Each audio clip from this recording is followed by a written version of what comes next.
During the next few weeks here in Atlanta and all around Georgia, citizens are going to be able to take advantage of doing something that has never really been able to be done before here in the state of Georgia, and that is the fact that in this particular election, we'll be able to have a third-party candidate on the ballot for the presidential election here in Georgia. And that's kind of been unprecedented before, and we're here with Carrie Williams of Advocacy America.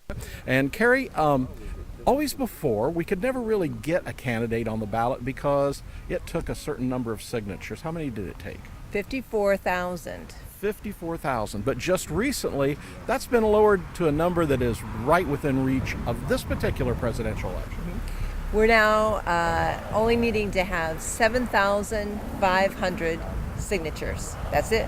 Okay, statewide. Statewide. So that should be very doable in Atlanta alone, shouldn't it? It should be just within the metro counties of Atlanta. Okay, Yep. So we know that people really have not been all so pleased with the choices they may have in this election. So this is a great chance to get involved and allow which party now to be a part of it? Well, this would be the Green Party, and there is, of course, a National Green Party, and there are state chapters. And, of course, we're here in Georgia, so there's a Georgia state chapter. But as you were saying, Rick, there are many Americans this election cycle that really feel that their issues and their communities are not being represented. In other words, they have really literally no representation for their issues in their communities in this election. And so Jill Stein, presidential candidate with the Green Party, is an option for those Americans that don't want to vote in despair. You know, they'd like to vote their hopes versus their fears.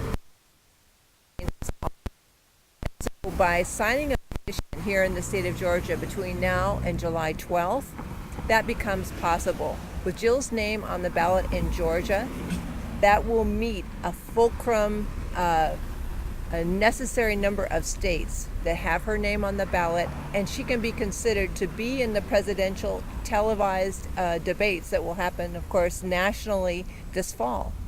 Okay, very good. Now, you only have a few, you said July 12th, so time is kind of short to gather 7,500 signatures? Time is extremely short, and there is a very kind of laborious process that has to be done in hand. We can't do this online. So we really are asking everybody to call or to email us, and I'm sure you'll help us to get this out in a better way. I'm just kind of showing everybody this information, and we will then direct you as to where you can go to sign one of these petitions. Okay, so and this will be the first time there's ever been a third-party candidate on a Georgia presidential ballot. We are making history. To find out more about Georgia's Presidential Petition 2016, or to sign or receive a petition, call 470-223-1239 or email presidentialpetition2016@gmail.com. Be sure to act today. Remember, our deadline is July 12th, 2016.